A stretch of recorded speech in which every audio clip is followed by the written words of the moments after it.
300 यहां तक हो गया था ना, शुरू करें। आज चला 400। अगला पॉइंट है, गौर फरमाइएगा, कुछ कुछ पॉइंट है जो याद करने वाला है। पेरेनकाइमा भोजन का क्या करता है? संग्रह आपको कहता है कॉलेनकाइमा, पेरेनकाइमा, स्क्लेरेनकाइमा में कौन संग्रह करता है? पेरेनकाइमा। फ्लोएम रेशा को छोड़कर सभी कैसे होते हैं? जीवित होते हैं। फ्लोएम रेशा को छोड़कर बाकी सब चीज क्या होता है? चला जीवित होता है। जैसे जाइलम हो गया, फ्लोएम हो गया, और या फ्लोएम के बहुत सारी तंतुएं हैं, सब फ्लोएम रेशा को छोड़कर सब क्या होता है? जीवित। आपको कहेगा कौन जीवित होता है, तो कहेंगे फ्लोएम तंतु जीवित होता है। सॉरी, फ्लोएम रेशा को छोड़कर सभी जीवित होते हैं, खाली फ्लोएम रेशा जीवित नहीं होता है। कहता है रक्त कैसा उत्तक है? हम पीछे बताए भी थे कि हड्डी संयोजी उत्तक है और रक्त तरल संयोजी उत्तक। सही कि गलत? फिर कहता है चला जो भी पदार्थ शरीर में प्रवेश करता है वह एपिथेलियम के परत से अवश्य गुजरता है। जो भी पदार्थ हमारे शरीर में प्रवेश करता है वह किससे होकर गुजरेगा? एपिथेलियम से। आहार नाल तथा मुंह के अस्तर सल्की एपिथेलियम से बने होते हैं। क्वेश्चन कभी कभी पूछता है चला मुंह का जो अंदरूनी अस्तर होता है वो किसका बना होता है? सल्की एपिथेलियम। किसका बना होता है? यह तुरंत जो है तुरंत कोशिका विभाजन करता है। लिख लो, सल्की एपिथेलियम का बना होता है और तुरंत कोशिका विभाजन करता है। तुरंत कोशिका विभाजन करता है, इसलिए मुंह वगैरह में जब कटता है तो तुरंत जो है बन जाता है। देखिए मुंह सुबह में चिल्लाएगा, आप भोरे उठिएगा तो मुंह जो है नॉर्मल बिहेव करेगा, क्योंकि आहार नाल और मुंह के अस्तर सल्की एपिथेलियम से बने होते हैं और ये तुरंत क्या होते हैं? ये तुरंत कोशिका विभाजन करते हैं। बता, जहां पचित भोजन का अवशोषण तथा स्राव होता है वहां का भीतरी अस्तर स्तंभकार एपिथेलियम से बना होता है। यहां भी हम क्या बोले थे? चला आहार नाल का जो भीतरी अस्तर है वो भी एपिथेलियम से बना होता है। तो वैसे ही चला कहते हैं जहां पचित भोजन का अवशोषण और स्राव होता है वहां से भीतरी अस्तर स्तंभकार एपिथेलियम से बना होता है। प्लाज्मा, प्लाज्मा क्या करता है? सब चीज का वहन करता है। अपशिष्ट का वहन, कार्बन डाइऑक्साइड का वहन कौन करता है? प्लाज्मा। प्लाज्मा रक्त, गैस, शरीर के पचे हुए भोजन, हार्मोन और उत्सर्जी पदार्थों का संवहन या परिवहन करता है। संवहन और परिवहन एक ही बात है, या संचरण। संवहन, परिवहन और संचरण एक ही बात है। प्लाज्मा क्या करता है? रक्त, गैस, शरीर के पचे हुए भोजन, हार्मोन और उत्सर्जी पदार्थों का क्या करता है? संवहन। एरियोलर संयोजी उत्तक अंगों के भीतर खाली स्थान को क्या करता है? भरता है। ये एरियोलर संयोजी उत्तक वह उत्तक है चला जो भीतरी अंग में कहीं भी गैप रहेगा तो उसको क्या कर देगा? भर देगा। अस्थायी उत्तक, विभाज्योत्तक का ही एक प्रकार होता है जो विभाजन की क्षमता को क्या कर चुका होता है, उसी को हम लोग अस्थायी उत्तक। अस्थायी उत्तक वह उत्तक होता है जो बार बार विभाजन नहीं करता, उसे हम लोग अस्थायी उत्तक। मृदु उत्तक वह उत्तक होता है जो सबसे बाहरी सतह पर होता है। कौन सतह पर? कौन सतह पर? बाहरी सतह पर, जिसमें जान नहीं होता है। तने की परिधि हम पीछे भी बताए थे पार्श्व विभाज्योत्तक से। तना का जो परिधि जो मोटाता है वो किसके कारण? पार्श्व विभाज्योत्तक। वाहिनिकाओं में छिद्रिल कोशिका भित्ति, वाहिनिकाएं हैं चला जो खनिज लवण का संचरण करेगी, उसमें छिद्र होगा तो ले जा पाएगा? लीकेज हो जाएगा। वाहिनिकाओं में छिद्रिल कोशिका भित्ति नहीं। अब वाहिनिकाएं किस विधि द्वारा काम करती है? परासरण विधि द्वारा। कौन विधि द्वारा? लिख लो, वाहिनिकाएं किस विधि द्वारा कार्य करती है? परासरण विधि द्वारा। वाहिनिकाएं किस विधि द्वारा काम करती है? बाह्य त्वचा का कार्य बताओ। जो हमारा बाह्य त्वचा है ये क्या करता है? प्रतिकूल परिस्थितियों से बचाव, गैसों का विनिमय और क्या करता है? वाष्पोत्सर्जन। ये क्वेश्चन चला एनसीईआरटी में आपको मिलेगा कि हमारा जो बाह्य त्वचा है उसका कार्य क्या है? उसका कार्य है प्रतिकूल। प्रतिकूल मतलब विपरीत की सही, अनुकूल मतलब होता है सही स्थिति जो हम चाहते हैं, प्रतिकूल मतलब स्थिति जो विपरीत हो। प्रतिकूल परिस्थितियों से बचाव, गैसों का विनिमय और वाष्पोत्सर्जन, इस सब क्रिया कौन करता है? बाह्य त्वचा। पेशीय उत्तक संकुचनशील प्रोटीन पाया जाता है। देखो जितना भी उत्तक है चला, हम लोग बार बार कहते हैं कि प्रोटीन से जो है किसका निर्माण होता है? उत्तक से। उत्तक से किसका? अंग का। और अंग से किसका? शरीर से। तो कहते हैं भैया प्रोटीन किससे बनता है? एमिनो अम्ल से। प्रोटीन किससे बनता है? तो पेशीय उत्तक में उत्तक होगा तो किससे बना होगा? अरे उत्तक होगा तो किससे बना होगा? प्रोटीन से नहीं, ये संकुचनशील प्रोटीन से बना होता है। किससे बना होता है? इसीलिए पेशियों को हम संकुचित और फैला सकते हैं। जब हम कहेंगे शरीर में कहेगा कौन सी ऊर्जा होती है? प्रत्यास्थ स्थिति ऊर्जा। शरीर में छोटा पीछे पढ़ाए थे, शरीर में कौन ऊर्जा? प्रत्यास्थता किसी पदार्थ का वह गुण है जिसके कारण वो अपने आकार को परिवर्तन करके पुनः उसी आकार में आ जाता है। अभी देखो हमारा जो पेट है हम अंदर ले जाते हैं फिर बाहर आता है, ये स्थितिज ऊर्जा है और इसको हम लोग कहते हैं प्रत्यास्थ स्थिति ऊर्जा। आपको कहेगा शरीर में कौन ऊर्जा होता है? प्रत्यास्थ स्थितिज ऊर्जा। और अगर आपको कहेगा पेशीय उत्तक में कौन सा प्रोटीन होता है? संयोजनशील संकुचनशील प्रोटीन। और कहेगा बताइए उत्तक किसका बना होता है? प्रोटीन का। उत्तक समान आकार का कि अलग अलग आकार का? उत्तक होता है समान आकार का, एनसीईआरटी का क्वेश्चन है। और अंग होता है अलग अलग। अंग कैसा होता है? अलग अलग। पेशीय उत्तक किसका बना होता है? संकुचनशील प्रोटीन का। चलने के लिए क्या जरूरी है? ना चलने के लिए जो जरूरी है, चलने के लिए दो चीजें जरूरी है। एक पहला पेशीय उत्तक, पहला कौन उत्तक? दूसरा तंत्रिका तंत्र। दूसरा क्या? चलने के लिए दो चीजें जरूरी है, एक पेशीय उत्तक यानी हमारी मांसपेशियां, दूसरा क्या? तंत्रिका तंत्र। जल्दी लिख, एक पेशीय उत्तक और दूसरा क्या? तंत्रिका तंत्र।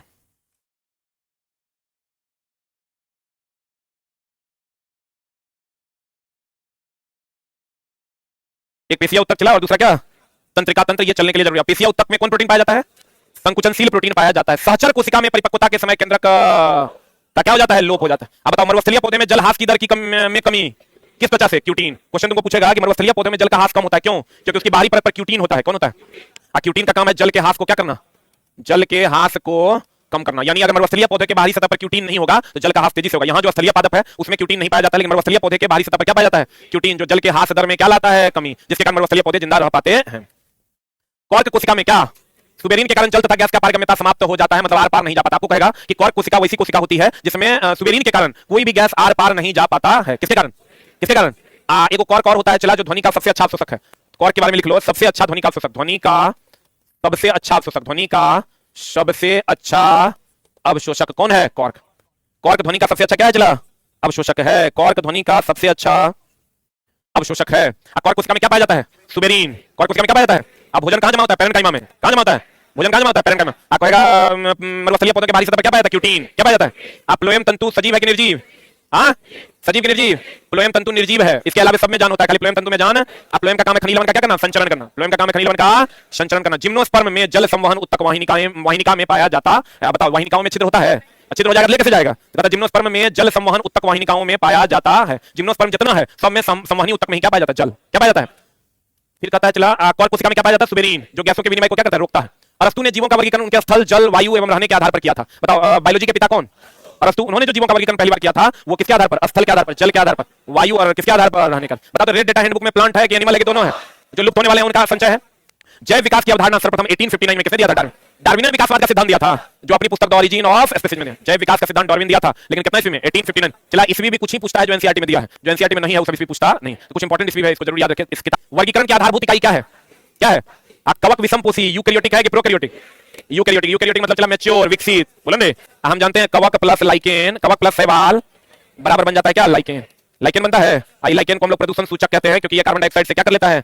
अभिक्रिया कर लेता है। प्रदूषण सूचक कहते हैं, और ये कार्बन डाइऑक्साइड से क्या कर लेता है? चला, अभिक्रिया करता है। अब देखो, कवक जो होता है जिसको तुम लोग वो कहते हैं चला मशरूम वगैरह, जो क्या है कवक, वो चला डेवलप्ड है कि अंडर डेवलप्ड है? डेवलप्ड है। कवक जो है वो क्या है? डेवलप्ड। चला, वो चीज का ध्यान रखना। कवक जो हम लोग गांव घर में जो पुआलों पे कवक निकलता है, वो उकरा नहीं खाना, मरिए जाओगे। विषैला है वो, जो गांव घर में पुआल वगैरह पे निकलता है, छत्ता, जगह हम लोग गोबर छत्ता कहते हैं। तो ऐसा नहीं वगैरह के खा लेना, तो गड़बड़ा जाएगा। वो खाने योग्य नहीं है। मशरूम की खेती होती है, जो मशरूम हम लोग खाते हैं। तो कहते हैं कवक और शैवाल मिला के क्या बनता है? लाइकेन। ये चला, जो कवक हम लोग गोबर छत्ते जगह कर लो या मशरूम कर लो, ये प्रोकैरियोटिक है कि यूकेरियोटिक? प्रोकैरियोटिक डेवलप होता है। प्रो मतलब पहले, यूकेरियोटिक मतलब जो मैच्योर है। तो कवक प्रो है कि यू है? हाँ, कवक एक यूकेरियोटिक जीव है। कौन कैरियोटिक जीव है? अब लाइकेन सहजीवी कवक एवं शैवाल के बीच पाया जाता है। तुरंत बताए थे लाइकेन किसके किसके बीच? कवक और शैवाल। लाइकेन को ही प्रदूषण सूचक कहते हैं। ये कार्बन डाइऑक्साइड से अभिक्रिया करके रंग बदल लेता है। कार्बन डाइऑक्साइड से अभिक्रिया करके क्या बदल लेता है? रंग बदलता है। कार्बन डाइऑक्साइड से अभिक्रिया करके क्या बदल लेता है? रंग बदल लेता है। लाइकेन प्रदूषण सूचक है, या कार्बन डाइऑक्साइड से अभिक्रिया करके क्या बदल लेता है? रंग। हो गया? लाइकेन क्या है? प्रदूषण सूचक। पोटेशियम डाइक्रोमेट क्या है? अल्कोहल सूचक। लिख लो ये भी, potassium dichromate. Potassium dichromate, potassium dichromate ये अल्कोहल सूचक है। वो जो फुकवाता नहीं है, कभी फुके हो? अल्कोहल सूचक है ये। पोटेशियम डाइक्रोमेट क्या है? चला, अल्कोहल सूचक। लाइकेन क्या है? प्रदूषण सूचक, क्योंकि पोटेशियम डाइक्रोमेट अल्कोहल से विक्रिया करके रंग बदल लेता है। लाइकेन कार्बन डाइऑक्साइड से विक्रिया करके क्या करता है? रंग बदलता है। ब्रायोफाइटा वर्ग के पौधे संवहन के लिए विशिष्ट उत्तक की आवश्यकता नहीं होती। ब्रायोफाइटा जितना भी है चला, उसमें संवहन के लिए अलग से कोई उत्तक नहीं होता है। ऑर्थोपोडा जंतु जगत का सबसे बड़ा संघ है। इसमें महाबीबीआई जितना चला ऑर्थोपोडा है, झिंगुर उंगुर जितना देख रहे हो, तितली उतली भेम जितना है, सब में हम लोगों में क्या है? बंद परिसंचरण तंत्र। लेकिन जितना ऑर्थोपोडा उसमें क्या है? खुला परिसंचरण। ऑर्थोपोडा में रुधिर वाहिकाओं में जब खुला परिसंचरण तंत्र अगर खुले बहेगा तो वाहिकाओं नस की जरूरत है नहीं, तो ऑर्थोपोडा में रुधिर वाहिकाओं में नहीं बहता है। मोलस्का जंतु जगत का दूसरा सबसे बड़ा संघ। अब पहला सबसे बड़ा ऑर्थोपोडा, पहला सबसे बड़ा क्या? ऑर्थोपोडा। इसमें खुला संवहन तंत्र तथा उत्सर्जन तंत्र पाया जाता है। किसमें? किसमें? मोलस्का में। मोलस्का में यही समझ आ गया रे। इकाइनोडर्माटा समुद्री जीव है, जैसे अर्चिल, स्टारफिश। स्टारफिश के बारे में हम बताए थे कि आमाशय का भोजन बाहर निकालकर फिर से खाता है। उभयचर में बाह्य कंकाल नहीं पाया जाता है। उभयचर में बाह्य कंकाल नहीं, जैसे मेढक, सालमेंडर, टोड। अब मेढक का टेडपोल बढ़ने के लिए क्या चाहिए? आयोडीन की आवश्यकता होती है। उभयचर में बाह्य कंकाल तंत्र पाया जाता है क्या? नहीं पाया जाता है। इसमें सल्क भी, सल्क कहां पाया जाता है? मछली में। कहां? मछलियों में सल्क पाया जाता है। इकाइनोडर्माटा में चलने के लिए नलपाद, यही है नलपाद, इसी को हम नलपाद कहते हैं, इसी के द्वारा ये चलता है। बताओ, केचुआ में चलने के लिए सूक पाया जाता है। केचुआ के चलने के लिए क्या पाया जाता है? सूक पाया जाता है। इकाइनोडर्माटा के चलने के लिए नलपाद होता है। सिलेंट्रेटा में वास्तविक अंग नहीं पर, कोई भी अंग इसका वास्तविक नहीं होता है। अब चला, गति की परिभाषा और गति का नियम, ये भी चला बड़ा डाउटेबल बात है, बढ़िया से देख लो। गति की परिभाषा और गति का नियम। गति का नियम दिया था किसने? न्यूटन ने। किसने दिया था? लेकिन वही अगर कह देगा गति का परिभाषा किसने दिया? गति का परिभाषा किसने दिया? किसने दिया रे? गैलीलियो ने। गति का नियम क्या है? गति का समीकरण किसने दिया? गति का समीकरण हो गया v = u + at। ये भी किसने दिया था? गैलीलियो ने। किसने दिया था? गैलीलियो ने। किसने दिया था? गैलीलियो ने। एक जगह लिख लो। चला,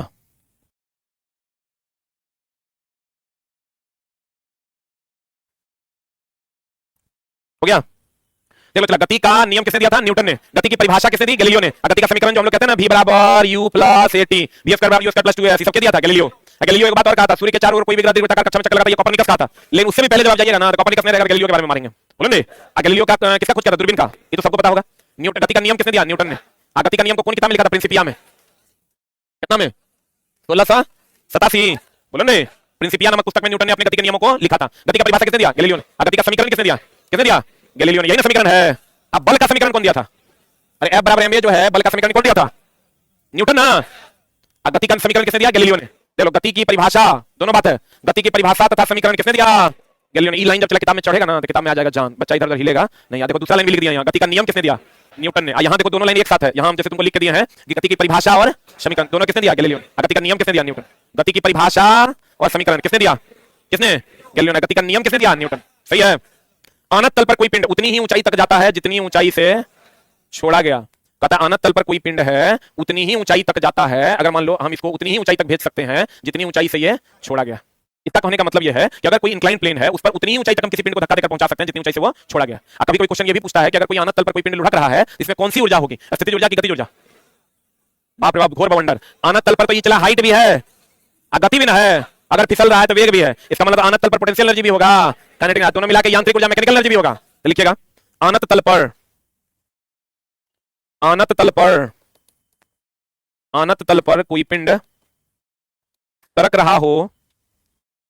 रहा हो तो उसमें पोटेंशियल एनर्जी तथा काइनेटिक एनर्जी दोनों होता है।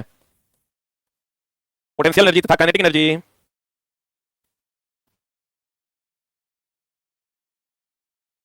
अनंत तल बोले तो इंक्लाइंड प्लेन, अनंत तल बोले तो कौन प्लेन? Inclined plane. तो बताओ अगर कोई पिंड अनंत तल पर गुजर रहा है तो इसमें हाइट भी है ना और गति भी है, तो दोनों ऊर्जा हो जाएगा। आपको पता है potential energy plus kinetic energy बराबर कौन ऊर्जा? यांत्रिक ऊर्जा। कौन ऊर्जा? गोली की गति को बदलने के लिए देखो चला, ये हमेशा ध्यान रखिएगा, हम बोले थे आपको कि बल दो प्रकार का, कौन कौन? एगो संतुलित बल, एगो असंतुलित बल। तो इसको हम लोग दो टाइप से समझ सकते हैं। संतुलित बल की अगर बात करोगे तो संतुलित बल 5 न्यूटन का बल इधर, 5 न्यूटन का बल इधर, ये संतुलित बल। असंतुलित बल की अगर बात करोगे तो 10 न्यूटन का बल इधर, 5 न्यूटन का बल इधर, यह असंतुलित बल है। लेकिन यहाँ झोला चला, संतुलित और असंतुलित को बल अभी लगा रहे हैं, कुछ देर के बाद भी आप इस पर 5 न्यूटन का बल लगा रहे हैं, यह भी संतुलित बल है। और अगर किसी वस्तु पर अभी आप 5 न्यूटन का बल लगा रहे हैं, 5 न्यूटन का बल लगा रहे हैं, कुछ देर के बाद आप इस पर 10 न्यूटन का बल लगा रहे हैं, यह असंतुलित बल है।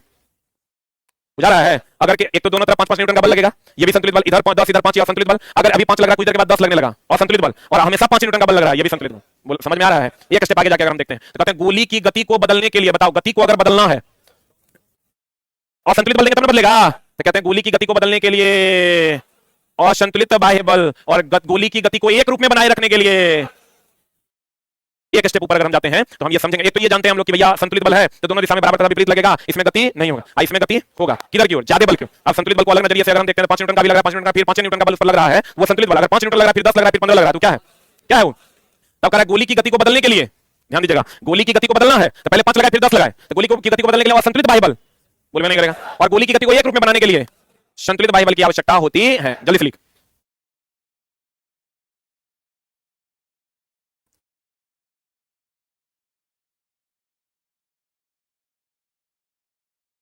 जो कहता है सर होली का ऑफर दे दीजिए बिहार इलेक्ट्रिसिटी बैच में,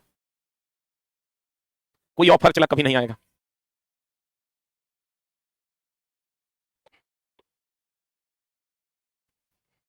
चला 1299 का बैच की फीस है, उसमें history, civics, geography, economics, computer, Hindi, English, अब प्लस एसके झाके ट्रेड, न्यूमेरिकल अलग से, क्वेश्चन डिस्कशन अलग से, इस सब मिला के 1299 का ले रहे हैं।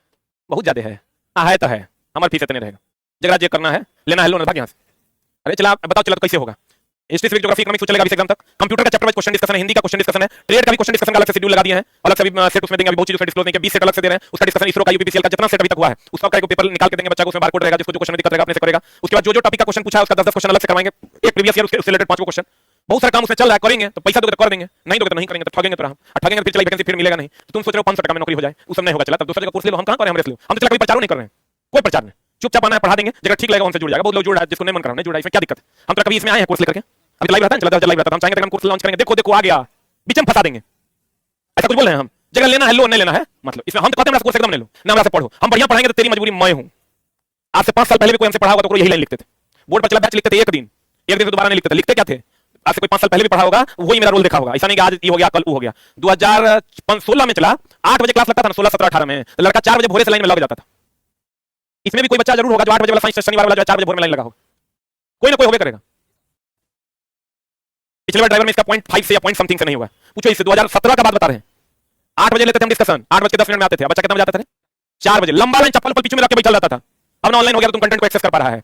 ये 2016-17 का बात बता रहे हैं, ये बात को चला 9 साल हो गया है, 9 साल से मेहनत कर रहे हैं इसी फील्ड में कि नहीं हमको कुछ और अच्छा, ये सब पढ़ रहे हैं और बढ़िया। अच्छा बताओ, ये संतुलित बल तो पढ़ा दिया हम, पढ़ा दिया ना, लेकिन क्या इससे क्वेश्चन बनेगा? अब तुरा पता चलेगा क्वेश्चन के क्लास बनेगा, क्लास नहीं बनेगा, तो एग्जाम हॉल तक पहुंच जाएगा, वहां नहीं बनेगा, ज्यादा ज्यादा क्या करेगा? बाहर निकल के 2 गाली देकर चल जाएगा, फिर तू अपन काम धंधा में व्यस्त हो जाएगा, फिर नया बच्चा आएगा, फिर हमारे पास आएगा, कहां जाएगा? तो फिर कोचिंग है, 2-3 को कोचिंग है, कुछ हमारे पास, कुछ ओकरा पास, कुछ ओकरा पास, तो बच्चा तो हमारे पास ही करेगा।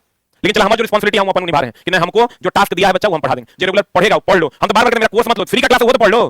फ्रीओ में हम दिन में 3 बार आते हैं यूट्यूब पे, वो तो पढ़ लो। 6:15 में आते हैं, अभी 8:20 में भी आते हैं, 9:20 में भी डेली आते हैं। हम तो ये बता देते हैं जो बच्चा मेरा कोर्स नहीं मिलेगा ना वो कम से कम 200 घंटा हम साइंस पढ़ा देंगे अभी से एग्जाम तक, अलग अलग सिर्फ यूट्यूब पर एकदम बिल्कुल फ्री। तो अपन आज क्या पढ़ाएंगे वो समझ लो। वो पढ़ाएंगे जो तुरंत नहीं आता है या जगह में दिक्कत है। अगर बात का शेड्यूल आ रहा है, मूल कांसेप्ट का कंप्लीट एक न्यूमेरिकल डिस्कस करवाएंगे। एक दिन लाइट चैप्टर का पूरा न्यूमेरिकल आवर्धन क्षमता का डिस्कशन, एक दिन वही चलेगा, बाकी 2 दिन तक कुछ नहीं चलेगा, खाली आवर्धन क्षमता का न्यूमेरिकल चलेगा। जहां बच्चा को दिक्कत है एम वी वायु, मूल कांसेप्ट में करते 1 मोल में इतना, 2 मोल में कितना, इसलिए 3 मोल में कितना, वो क्वेश्चन करवा देंगे। हम तो ये क्वेश्चन नहीं करवाएंगे यूरेनियम 92 to 35 में बताओ न्यूट्रॉन की संख्या कितनी, ये तो अपने कर लेगा। सर्किट का जितना क्वेश्चन वो करवा देंगे। उसके बाद तुम आ जाओ इधर, लाइट हो गया, करंट हो गया, हीट का जो टफ न्यूमेरिकल सब करवा देंगे, सब करवा देंगे। मेरे से तुम चला पढ़ो, कोर्स लो, मेरा नहीं लो, मेरा जो दायित्व वो निभा देंगे। और अभी से एग्जाम तक गिन लेना, 200 घंटा अप्रॉक्स के यूट्यूब पे चढ़ के फ्री में पढ़ाएगा कोई। माइक लगा रहता है तो पढ़ा देगा, तो थैंक यू जाके बोलो एक लाइन के बाद। कोई छोटा पढ़ा देगा, छोड़ दो, कंटेंट बनाना दूर का बात है, तुम्हारे बारे में सोच के आगे कंटेंट बना के पढ़ाना है। हमें बताओ काय को मास्टर तेरा सामने आता है और कहेगा कि बाबू यही टफ है, हम तेरा पढ़ा देंगे। सब मास्टर को बोलो, रिक्वेस्ट करो कि आगे यूट्यूब पे पढ़ाओ 5-10 घंटा 20 घंटा, कोई नहीं पढ़ाएगा। कोर्स बेचा गया घर, एलपी का कोर्स भी गया, आपने बिकेगा, 2-4 दिन और बिकेगा, लेकिन तुम्हारा एलपी का अंतिम एग्जाम जो होगा तैयार तक पढ़ाएंगे और पढ़ा देंगे। चला एकदम तुम निश्चिंत रहो, सब टफ टॉपिक, जहां जहां तुम्हें लगता है कि सब टफ टॉपिक है उस समय टिक मार लो, 5 बार पढ़ाएंगे अभी एग्जाम तक।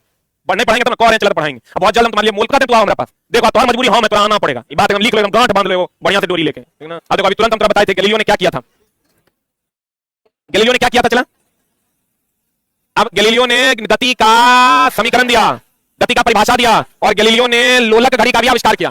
किसका आविष्कार किया, कितना ईस्वी में?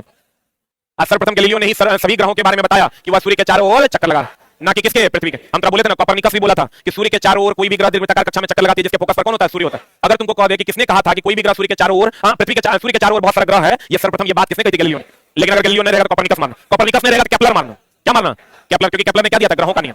केपलर ने क्या दिया था, द्रव्यमान किसी वस्तु के जड़त्व को नापता, लिख लो I बराबर mr²। पता चला द्रव्यमान से जड़त्व की माप होगी। आइए वो चीज और ध्यान रखना, चला आवेग से भार की माप होती है, जल्दी लिख, आवेग से किसकी माप होती है, संवेग से गति की मात्रा, संवेग से गति की मात्रा। और लिख लो जड़त्व से किसकी माप होती है, द्रव्यमान की। एकदम rare of the rarest line है, चला जो अधिकतर तुमको एग्जाम में मिलेगा। आवेग से किसकी माप होती है,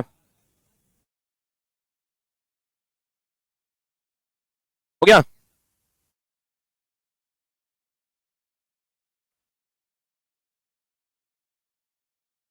अरे हो गया, आवेग किसकी माप देगा, भार का, और संवेग गति की मात्रा का, जड़त्व किसका, द्रव्यमान का। संवेग के बारे में सर्वप्रथम किसने बताया था, न्यूटन ने। अब देखो चलो हम लोग अभी तक क्या पढ़े हैं कि बल का समीकरण पहली बार किसने दिया था, न्यूटन ने। किसने दिया था, न्यूटन ने। लेकिन संवेग के बारे में पहली बार किसने बताया था, न्यूटन। अच्छा ये क्वेश्चन है, संवेग, सब लोग आंसर कीजिएगा, गति का कौन सा नियम संवेग संरक्षण से, लिखने तो दो, संवेग संरक्षण से संबंधित है। एक ऑप्शन है पहला, दूसरा ऑप्शन है दूसरा, तीसरा ऑप्शन है जड़त्व, चौथा ऑप्शन है नॉन ऑफ दीज। क्या होगा बताओ, ऑनलाइन वाला आंसर क्या होगा, व्हाट इज आंसर, बताओ what is answer, what is answer. चला इसका आंसर होगा दूसरा। आप बोलो कैसे, ये लिख लो, संवेग संरक्षण के सिद्धांत के द्वारा, संवेग संरक्षण के सिद्धांत के द्वारा न्यूटन के तीसरे और दूसरे नियम की व्याख्या होती है। न्यूटन के तीसरे और संवेग संरक्षण के सिद्धांत के द्वारा न्यूटन के तीसरे और दूसरे नियम की व्याख्या होती है। तीसरे और दूसरे नियम की व्याख्या होती है, दोनों ऑप्शन में रहेगा तीसरा नियम मानना, और तीसरा ने रहेगा क्या मानना, दूसरा। तीसरा ने रहेगा क्या मानना, दूसरा। संवेग के बारे में सर्वप्रथम किसने बताया था, न्यूटन। किसने बताया था, संवेग के बारे में सर्वप्रथम किसने बताया था, न्यूटन। और संवेग गति की मात्रा को बताता है, किसको बताता है, रेखीय संवेग, रेखीय गति की मात्रा को, कोणीय संवेग, कोणीय गति की मात्रा। अब पता चला, ये वो चीज हमेशा ध्यान रखना कि दो बातें हैं। अगर वेग विस्थापन, हमको ये बताइए चला कि जितना ज्यादा समय बढ़ेगा विस्थापन बढ़ेगा कि घटेगा, क्या होगा। अगर हम कांस्टेंट वेग से जाते हैं 2 मीटर पर सेकंड, इसमें चला बड़ा झोल है, 2 मीटर पर सेकंड, 2 मीटर पर सेकंड, समान वेग है कि असमान वेग है। तो समान वेग से अगर हम जाते हैं तो जैसे जैसे समय का मान बढ़ता जाएगा विस्थापन बढ़ेगा कि घटेगा। मान लो हम गाड़ी चला रहे हैं 2 मीटर पर सेकंड के वेग से, किससे चला रहे हैं, किससे चला रहे हैं, 2 मीटर पर सेकंड के वेग से चल रहे हैं, और अगर हम एक समान वेग रख रहे हैं 2 मीटर पर सेकंड, तो जैसे जैसे हमारा समय बढ़ेगा विस्थापन बढ़ेगा ना। तो विस्थापन अगर समय के समानुपाती है, इसका मतलब वेग जो होगा वो नियत होगा। वेग क्या होगा, चला नियत होगा। ध्यान देना, अगर विस्थापन, एक फार्मूला तुम पढ़ा होगा दोस्त मेरे, S बराबर ut प्लस हाफ at²। पढ़ा है रे दोस्त मेरे, u का मान अगर 0 ले लेते हैं, किसका मान 0 लेते हैं, u का मान 0 थी, पूरा टर्म 0, इसको हम लिख सकते हैं S बराबर हाफ at²। हाफ कांस्टेंट है, और अगर हम त्वरण को भी कांस्टेंट मान लेते हैं, त्वरण को अगर नियत मान लेते हैं, त्वरण को क्या मान लेते हैं, तो क्या हो जाएगा बता, S समानुपाती t² होगा। बोलो हाँ, S समानुपाती क्या हो जाएगा, t²। तो a नियत हो जाएगा, ये नियत हो जाएगा, हाफ नियत है, तो कौन नियत हटाइएगा तो समानुपाती आएगा, S समानुपाती क्या हो जाएगा, t²। चलो देखो कितना गुण है कि विस्थापन जो है, विस्थापन समानुपाती हो जाएगा t² के, जब कौन नियत रहेगा, क्या नियत रहेगा, त्वरण नियत रहेगा। एक मिनट होल्ड डाउन, हमने कहा त्वरण नियत रहेगा, मतलब चला एकर वेग देखो कैसे रहेगा, एकर वेग ऐसा हो गया, एकर वेग होगा पहले 2 मीटर पर सेकंड, फिर होगा 4 मीटर पर सेकंड, फिर होगा कितना 6 मीटर पर सेकंड, और फिर होगा कितना 8 मीटर पर सेकंड। बोलो हाँ, तो 2 मीटर पर सेकंड, 4 मीटर पर सेकंड, 6 मीटर पर सेकंड, 8 मीटर पर सेकंड, यहां भी 4 में से 2 गया, यहां भी 6 में से 4 गया, यहां भी 8 में से 6 गया, तो सब जगह मान लो समय का मान 1, समय का मान कितना, तो बताओ ये एक समान त्वरण है कि नहीं है? एक समान त्वरण अगर होगा तो यहां 2 से 4, 4 से 6, 6 से 8, तो बताओ एक समान समय में एक समान विस्थापन होगा कि समय जितना ज्यादा बढ़ेगा विस्थापन उतना ज्यादा बढ़ेगा, क्योंकि वेग भी तो बढ़ रहा है। अब उतना चकचुक तुरंत नहीं देखना है, तो सीधा ध्यान में रखो तुम कि भैया मेरे अगर विस्थापन समय के समानुपाती होगा जब क्या नियत रहेगा वेग, और विस्थापन समय के वर्ग का समानुपाती होगा जब क्या नियत रहेगा त्वरण। लेकिन जब एग्जाम में क्वेश्चन आता है तो बच्चा कुछ ना कुछ मार के चल आता है, मामला गड़बड़ा देता है। चल लिख,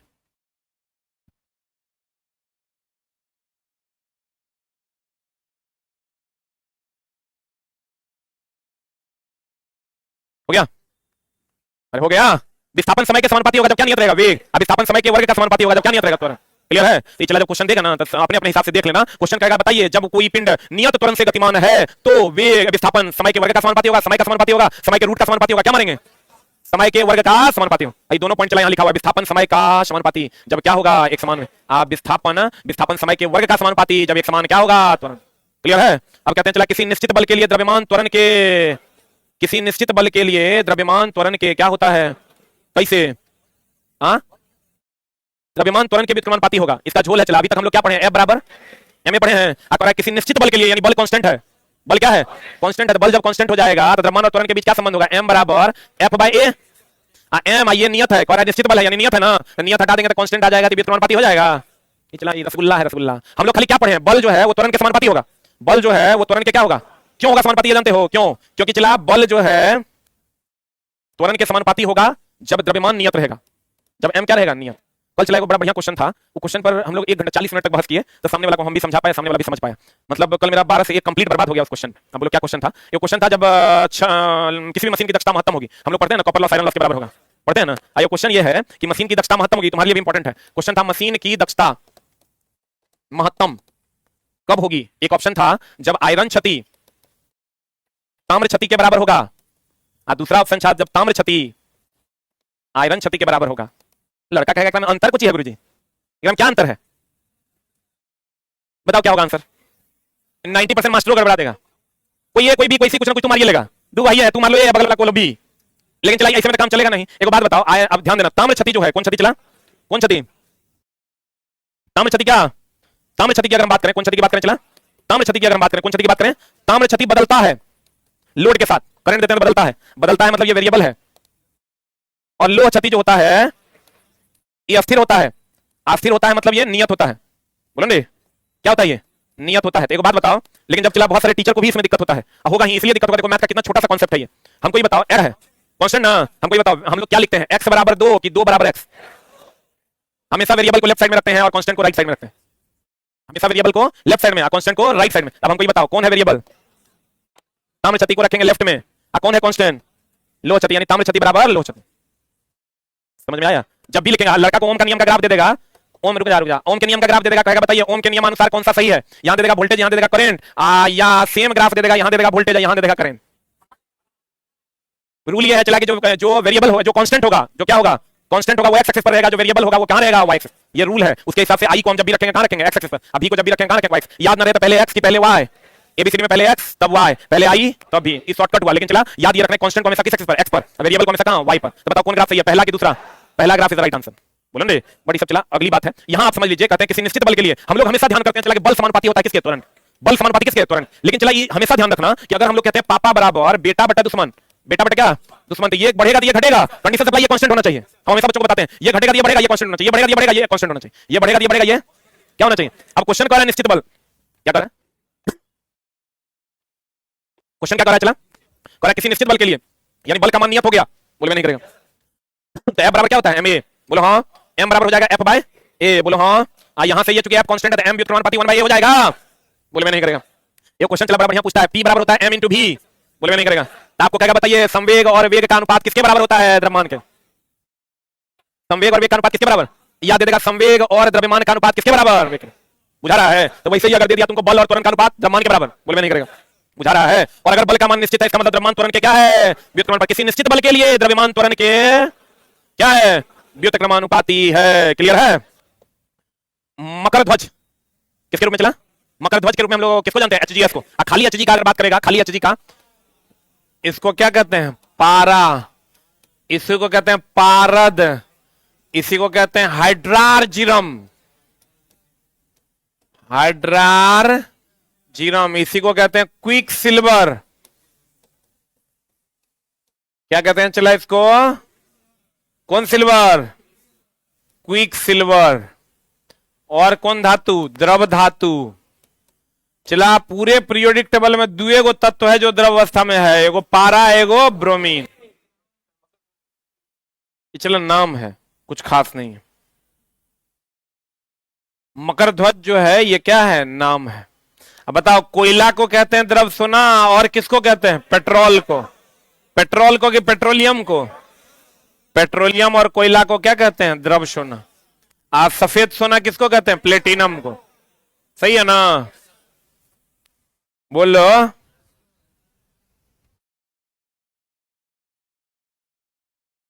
हो गया? अरे हुआ। हम चला अपने हिसाब से कोई कमी नहीं छोड़ेंगे। एग्जाम के बाद बच्चा हमारा निकल के एग्जाम हॉल से गरिया आए कि फलना बात ने पढ़ाया, फलना बात पूछ दिया, हम A to Z बात खत्म करके पढ़ा देंगे। जे बच्चा फॉलो कर लेगा, हम कोशिश करेंगे कि जो हमको फॉलो कर रहा है वो एग्जाम हॉल से निकल के ही नहीं कहे कि सर फलना पर जैसे चला। कुछ चीजें फिक्स है, वो पूछेगी, बच्चा बाहर निकल कर आएगा क्योंकि ओकरा से नहीं बनेगा। तो हम उसको मैक्सिमम प्रैक्टिस करवाने की कोशिश करेंगे ताकि तुमसे वो क्वेश्चन बन जाए। जैसे आवर्धन क्षमता वगैरह का क्वेश्चन है, वो पूछेगा, बाहर निकलेगा, कहेगा इसके जाने पढ़ा दिए हम, लेकिन कहेगा चूंकि ओकरा से बनवे नहीं करेगा, कहेगा बड़ी हाई फाई पूछा, ये जो बताया था वो हल्का वाला था। हम तो चला 10 साल से एकरा जोत रहे हैं ना। जैसे बच्चा को तो हम पढ़ा के भेज देंगे, ओकरा से वहां नहीं बनेगा, क्योंकि वहां तब बनेगा जब मैक्सिमम प्रैक्टिस करेगा, तभी बनेगा ना। चला यूट्यूब पर वीडियो देके इंजन थोड़े खोल के ठीक कर लेगा तुम, उसके लिए तुमको अपने से इंजन 2-4 बार खोल के टाइट करना होगा। तो हम तुमको जो पढ़ाएंगे तो मैक्सिमम क्वेश्चन हम पहले से पीडीएफ अवेलेबल करवा देंगे, उसका कंप्लीट करवा देंगे हम हर वो टॉपिक जिसको तुम निकल के हमको गरियाएगा।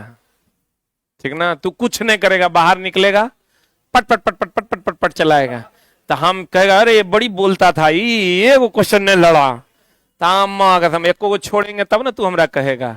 हम छोड़वे नहीं करेंगे, एक ही बात को 5 बार पढ़ा देंगे ताकि बच्चा एग्जाम हॉल से हमारे सब्जेक्ट में हमरा नहीं गरिया, बाकी जगह गरिया ना हो अपना गरिया। सोने की शुद्धता को मापने के लिए आर्किमिडीज का नियम। अब चला, हमेशा हम कहते हैं कि तैरने डूबने का जो सिद्धांत है किसने दिया? आर्किमिडीज। सोना शुद्ध है कि नहीं है, आप कैसे पता लगाइएगा? सोना को चला अपेक्षिक घनत्व के द्वारा हम पता लगाते हैं कि सोने की शुद्धता सही है कि नहीं। अब घनत्व जब ये हो गया, वो आर्किमिडीज का सिद्धांत है। किसका सिद्धांत है? लिख लो, सोने की शुद्धता का पता अपेक्षिक घनत्व से चलता है। सोने की शुद्धता का पता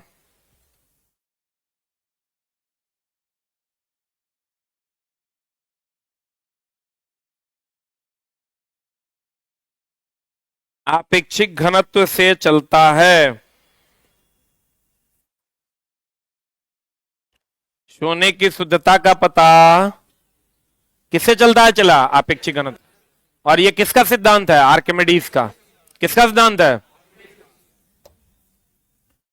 जूल ने ऊर्जा संरक्षण के नियम का प्रयोगात्मक रूप से सत्यापित किया। अब देखो चला, कल ही हम संजोग से पढ़ा रहे थे, हमरो जानने का इच्छा था, क्वेश्चन ऐसा था कि हमरो मन किया कि साला ये ऊर्जा संरक्षण का सिद्धांत कोई तो दिया होगा, कोई ना कोई तो दिया होगा ना ऊर्जा संरक्षण का सिद्धांत। तुम देखना कल शायद या परसों हम डिस्कशन करवा रहे थे एएलपी वाला सेट, उसमें हम लिखा दिए बच्चा को कि ये क्या बोलते हैं उसको, बर्नौली का प्रमेय का क्या संबंध है, बर्नौली ने दिया था इसको।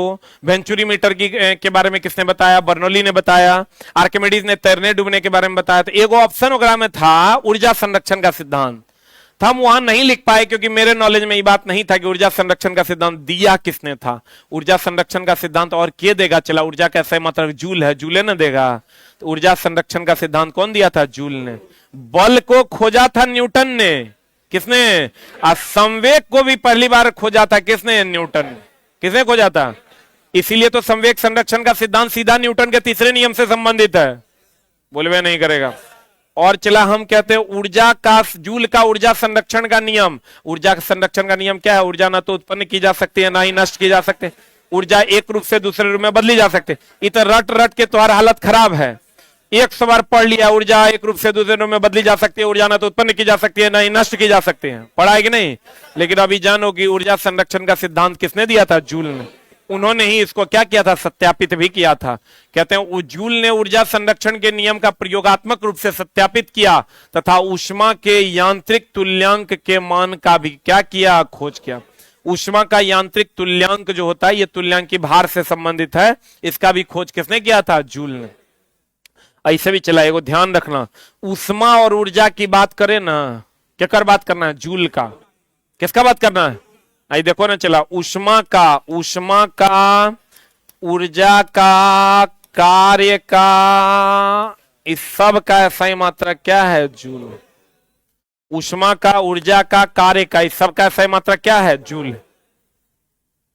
स्लिंकी जानते हो ना, यही स्लिंकी है। चला, अरे गांव घर में मेला समय में स्लिंकी का उपयोग करते हैं। किसका उपयोग करते हैं, स्लिंकी एक प्रकार का पतला स्प्रिंग है। ये जो स्लिंकी है चला, ये एक प्रकार का पतला क्या है, स्प्रिंग है। आई स्लिंकी में कौन ऊर्जा होता है, स्थितिज ऊर्जा। कौन ऊर्जा होता है, अरे जैसे स्प्रिंग में कौन ऊर्जा होता है, स्थितिज ऊर्जा, वैसे ही स्लिंकी में कौन ऊर्जा होगा, स्थितिज ऊर्जा। कौन ऊर्जा, स्लिंकी में कौन ऊर्जा, स्थितिज ऊर्जा।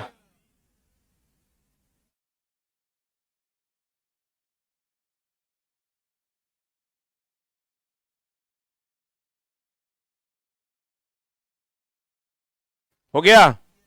अब देखो, गुरुत्वीय बल द्वारा किया गया कार्य अंतिम एवं प्रायी। चला, क्वेश्चन पूछता है, बड़ा बढ़िया प्रश्न है ये, एनसीईआरटी का डायरेक्ट क्वेश्चन है। एनसीईआरटी एग्जाम्पलर आप खोलिएगा, आपको डायरेक्ट ये क्वेश्चन सुनाई देगा। अब ध्यान से समझने की चेष्टा कीजिएगा। कहते हैं पोटेंशियल एनर्जी बराबर mg, इसी को चला गुरुत्वाकर्षण के द्वारा किया गया कार्य भी कहते हैं।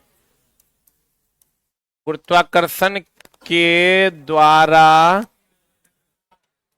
किया गया कार्य, किसके द्वारा किया गया कार्य, गुरुत्वाकर्षण के द्वारा किया गया कार्य। अब देखना, ये जो h है ना चला, ये h अगर नॉर्मल भाषा में कहें तो ये क्या है, h अगर नॉर्मल भाषा में कहें तो ये क्या है, ऊंचाई। लेकिन चला एक मिनट होल्ड ऑन, जैसे हम यहां पर लेके ये 10 मीटर की ऊंचाई पर है, यहां से हम यहां उठाए तो हाइट नीचे से ऊपर नहीं, इतना हाइट हुआ। तो इतना हाइट हुआ मतलब अंतिम ऊंचाई, अब प्रारंभिक ऊंचाई का अंतर करेंगे तब नहीं आएगा। ये क्वेश्चन देखा है एनसीईआरटी में, नहीं देखा, देख लेना। एनसीईआरटी एग्जाम्पलर में क्वेश्चन है कि गुरुत्वाकर्षण के द्वारा किया गया कार्य किस पर निर्भर करता है, द्रव्यमान पर, फलना पर, चिलना पर, किस पर निर्भर करता है, अंतिम ऊंचाई। पहले प्रारंभिक ऊंचाई मान लो इस वस्तु का यहां है, मान लो प्रारंभिक ऊंचाई यहां है 10 मीटर की ऊंचाई पर, यहां से हम लेके चल गए 12 मीटर की ऊंचाई पर, तो रियल में कितना मीटर गया, 2 मीटर, यानी 12 -10, तब नहीं निकलेगा। तो यानी ये जो ऊंचाई है चला, ये अंतिम ऊंचाई, अंतिम ऊंचाई या माइनस और प्रारंभिक ऊंचाई का अंतर है, और प्रारंभिक ऊंचाई का अंतर है, या यूं कहें कि ऊंचाई में अंतर है या ऊंचाई में परिवर्तन है। Very good, the right word is, ऊंचाई में क्या है चला, परिवर्तन है। ऊंचाई में क्या है, परिवर्तन है।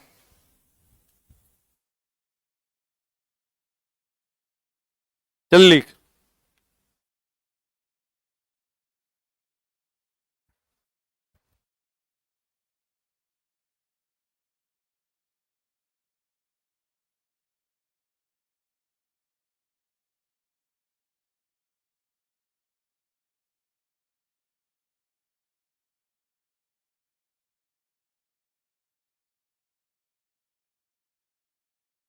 लिख लिया।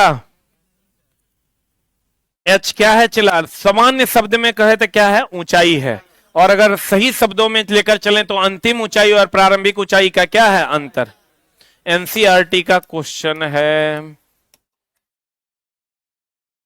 अब चला हम भी अपने किताब पर लिख पाएंगे कि इस किताब को पढ़ने के बाद एनसीईआरटी के सभी प्रश्न बन जाएंगे, क्योंकि अब एक भी प्रश्न चला बचेगा नहीं। बढ़े।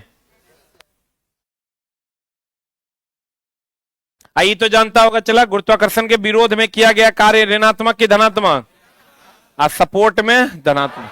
ऐसे भी चला सपोर्ट में यानी नीचे के ऊपर, कोई पिंड अगर ऊपर से नीचे आ रहा है कार्य धनात्मक और नीचे से ऊपर जा रहा है ऋणात्मक, इस पर ढेरी क्वेश्चन फंस जाएगा। तो -98 जूल 98 जूल करके ढेरी क्वेश्चन है, बनाइएगा तो पता चलेगा। हो गया। अरे हुआ, ऊपर जाएगा ऋणात्मक, नीचे आएगा प्लस, नीचे आएगा तो गुरुत्वाकर्षण के सपोर्ट में ना आएगा। कौन बीच में बोलता है रे? आई सब ई जान के बोलता है, बीच में को कर देता है।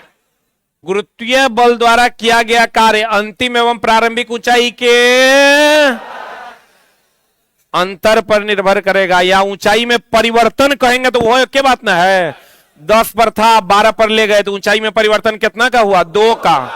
ऊंचाई में अंतर कहो या ऊंचाई में परिवर्तन को। ध्वनि तरंग कंपन द्वारा उत्पन्न होता है जो एक प्रकार का, इसीलिए ध्वनि तरंग को यांत्रिक तरंग भी कहते हैं। तरंग 2 प्रकार का होता है, एक होता है यांत्रिक तरंग और एक होता है अयांत्रिक तरंग। अयांत्रिक तरंग जकरा में कंपन ना हो, कंपन ना हो, क्या ना हो चला, जकरा में कंपन ना हो। एक एग्जाम्पल बता। अरे प्रकाश रे, आ विद्युत चुंबकीय तरंग। यांत्रिक तरंग क्या होता है? यांत्रिक तरंग जकरा में क्या हो, क्या हो रे, कंपन हो। एक एग्जाम्पल क्या हो जाएगा? एक के गो है, ये है कौन तरंग? ध्वनि तरंग। ध्वनि तरंग को ही हम प्रत्यास्थ तरंग कहते हैं। ध्वनि तरंग ही संपीड़न और विरलन के कारण आगे बढ़ता है। ध्वनि तरंग ही दाब तरंग है। ध्वनि तरंग दाब तरंग है लेकिन दाब पर निर्भर नहीं करता। जल्दी लिख।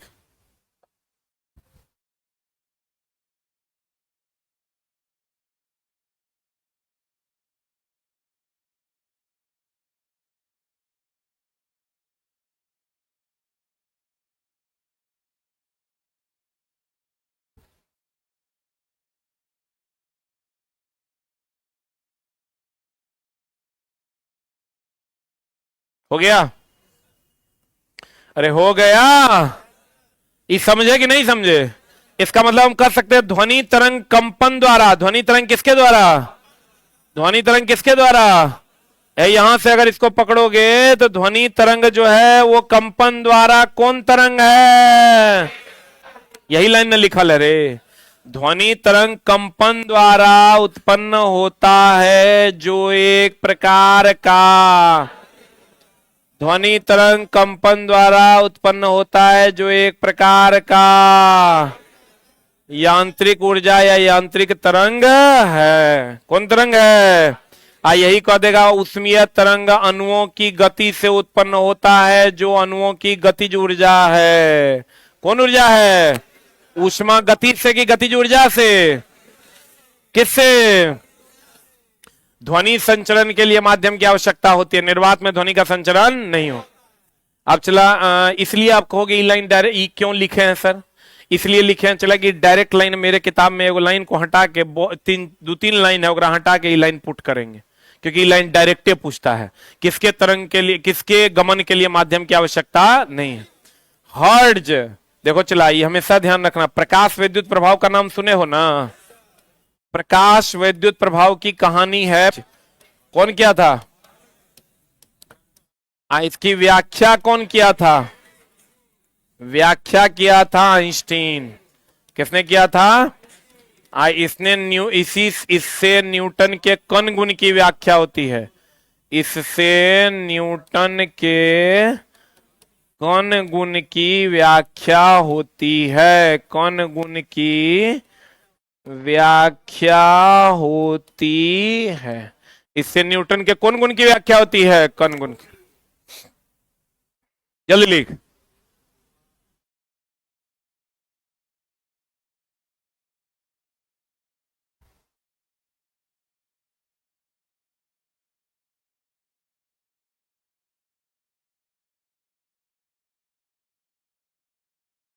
हो गया। प्रकाश विद्युत प्रभाव की खोज कौन किया था? हर्ट्ज। किसने किया था? व्याख्या किसने किया? आइंस्टीन। और इससे न्यूटन के कौन गुण की व्याख्या होती है? कण गुण की। इससे न्यूटन के कौन गुण की व्याख्या होती है? कण गुण की। हो गया।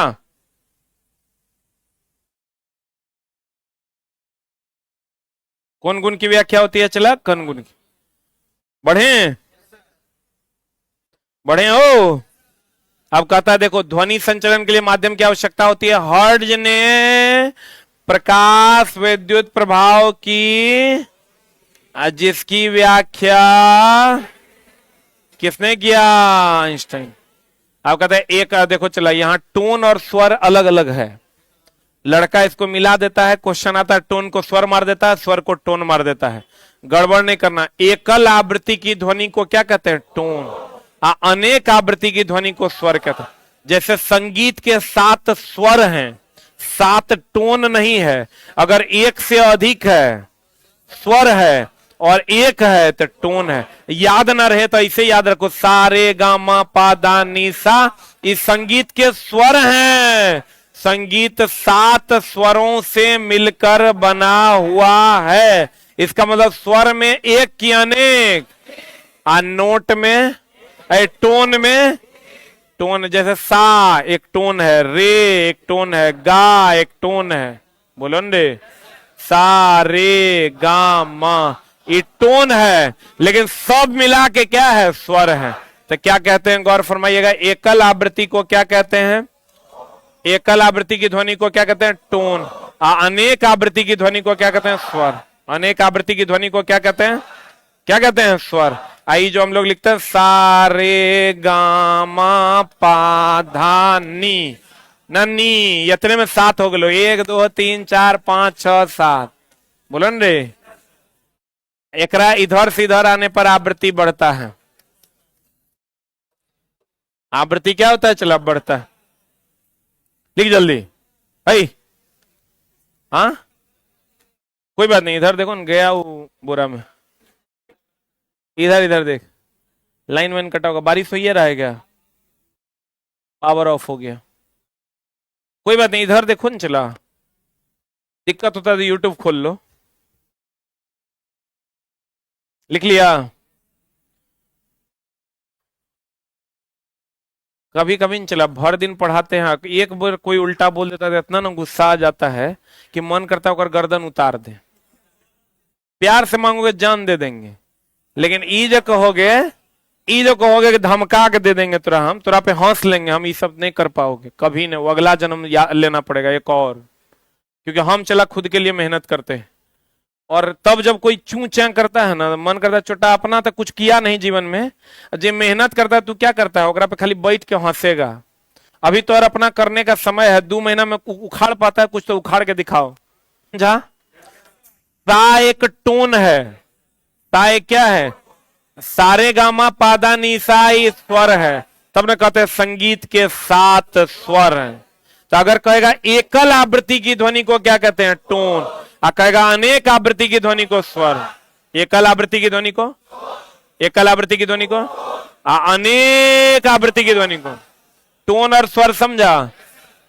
टोन क्या? स्वर।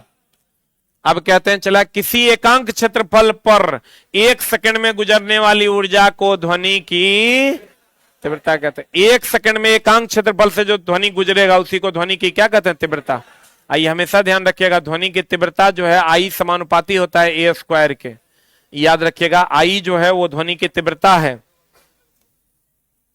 आई क्या है चला? ध्वनि की क्या है चला? तीव्रता। और ए क्या है? आयाम। ध्वनि की तीव्रता आयाम पर निर्भर करता है रे। अब कैसे करता है? आई समानुपाती क्या होता है? ए स्क्वायर। आई समानुपाती ए स्क्वायर।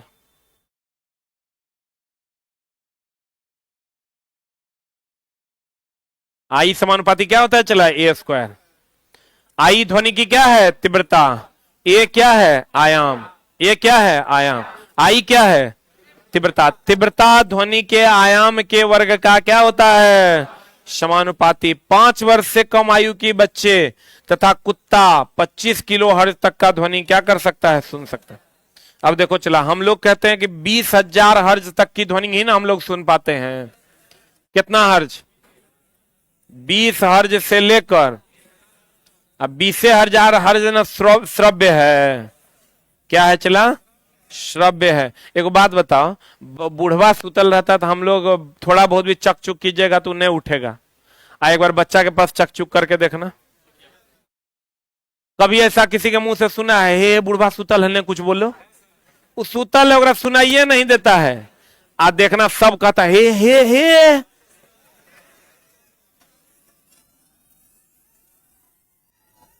बच्चा सुतल है चुप एकदम नहीं बोलना, ठीक ना, क्योंकि कौम ध्वनि को भी क्या करता है सुन लेता है।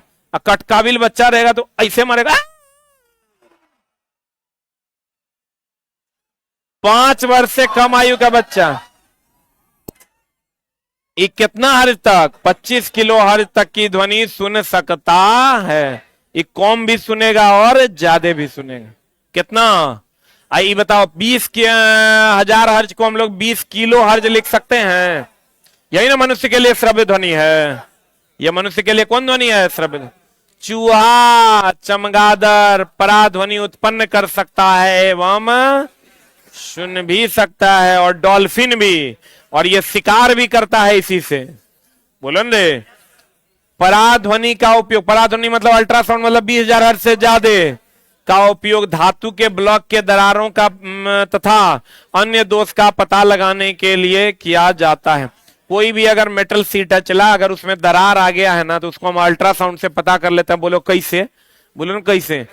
एवं काम करना चला टूटलहा लोहा जगरा में चिरखा लगल होगा ओकरा उठा के पटकना और नॉर्मल लोहा को उठा के पटकना। देखना टूटलहा लोहा झर्र से मारेगा, अब बढ़िया वाला लोहा ठन से मारता है। एक मतलब ध्वनि का कंपन दोनों का क्या होता है अलग अलग। तो जब आप अल्ट्रासाउंड गुजारे हुए अल्ट्रासाउंड 20,000 हर्ट्ज से अधिक है, अभी तुरंत पढ़ाए थे ध्वनि एक प्रकार का क्या है कंपन है। ध्वनि एक प्रकार का कंपन, जब 20,000 हर्ट्ज से ज्यादा गुजारोगे तो झर्र मारेगा ठन मारेगा। इसीलिए तो कहते हैं अल्ट्रासाउंड यानी पराश्रव्य ध्वनि के द्वारा दरारों का पता लगाया जाता। तो कहते हैं पराध्वनि का उपयोग धातु के ब्लॉक में दरारों का पता और अन्य दोष को का पता लगाने के लिए किया जाता है। बोलो हाँ, बोलो हाँ। ये क्वेश्चन है चला एक जगह नाम नहीं बताएंगे किताब का, एक जगह है वो क्वेश्चन, उसमें क्वेश्चन है तुम पढ़ा भी होगा कि जब बादल गरजता है तो दोनों कानों को बंद कर लिया जाता है, क्यों? ताकि दोनों कानों पर दाब समान लग सके। समझा ना, तो ये ऊपर ज्यादा ऊपर कम होगा तो high pressure to low pressure में मारेगा धक्का टूट जातो तो हर कान के पर्दा। लिखना जब बादल गरजते हैं, जब बादल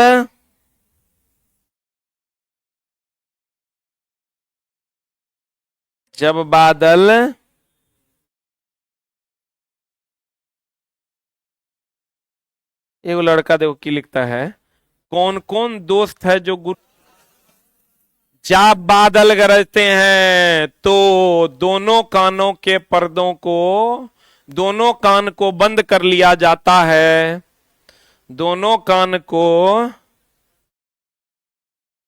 बंद कर लिया जाता है, जिससे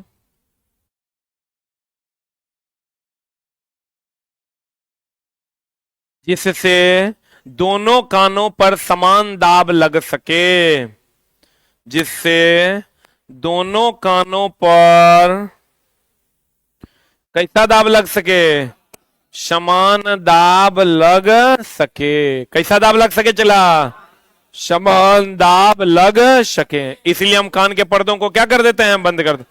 बताओ अल्ट्रासाउंड चूहा और चमगादड़ डॉल्फिन पर पोइसेस से जानवे करता था, अब जानो चूहा भी अल्ट्रासाउंड जनरेट भी करता है और सुन भी सकता है। बोलो रे। और छोटका बच्चा कुकुर 25,000 हर्ट्ज तक की ध्वनि सुन सकता है। आप पराध्वनि का उपयोग करके धातुओं के में दरार का पता लगाते हैं। किसका पता लगाते हैं? पराश्रव्य ध्वनि का। पराध्वनि न, पराश्रव्य ध्वनि। पराश्रव्य ध्वनि अलग है, पराबैगनी अलग है, पराध्वनि अलग है। पराध्वनिक विमान उस विमान को कहते हैं जिसका मैक नंबर का मान 1 से अधिक हो। बोलन रे, बोलन रे। और पराश्रव्य ध्वनि उस ध्वनि को कहते हैं जिसका फ्रीक्वेंसी 20,000 हर्ट्ज से अधिक हो। आप पराबैगनी तरंग होती है सूर्य से आने वाली हानिकारक किरण।